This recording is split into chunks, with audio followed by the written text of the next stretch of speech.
নগর ভবনে সমর্থকদের অবস্থান কর্মসূচিতে কথা বলছেন ইশরাক হোসেন। সরাসরি চলে যাচ্ছে সেখানে। জনদুর্ভোগের কথা চিন্তা মাথায় করি এবং জনগণের কথা চিন্তা করে আমরা নিজেরাই সিদ্ধান্ত নিয়ে সেখান থেকে সরে এসেছিলাম। ওই ঘটনার মধ্যে দিয়ে আমরা বলতে চাই যে সরকার তখনও আমাদের সাথে প্রতারণা করেছে, এখনও আমাদের সাথে প্রতিনিয়ত প্রতারণা করে চলেছে। আমি বুঝি না যে তাদের উদ্দেশ্যটা কি। এতদিন হয়ে গেল, তারা কোন উদ্দেশ্যে এবং কিসের জন্য, এখানে কি এমন রয়েছে যেটির কারণে তারা আসলে দক্ষিণ সিটি কর্পোরেশনে তারা এই ধরনের একটি অবস্থা করে রেখেছে, সেটা জনগণ জানতে চায়।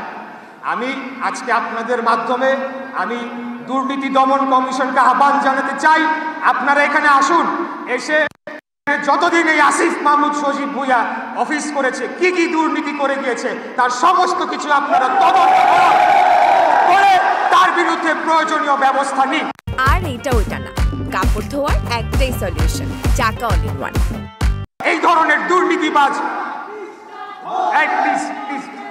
প্লিজ যারা বলছে রক্তের বিনিময়ে, রক্তাক্ত গণ অভ্যুত্থানের বিনিময়ে তারা নেতৃত্ব দিয়েছে এবং তার বিনিময়ে তারা উপদেষ্টার পদ পেয়েছে, এত কম সময়ের মধ্যে কিভাবে তারা এই পরিমাণ দুর্নীতিতে জড়িয়ে গেল এবং সেটার কি পরিণতি হওয়া উচিত, সেটার একটা দৃষ্টান্তমূলক শাস্তি হওয়া উচিত, এটা আমি জোরালো দাবি জানাচ্ছি।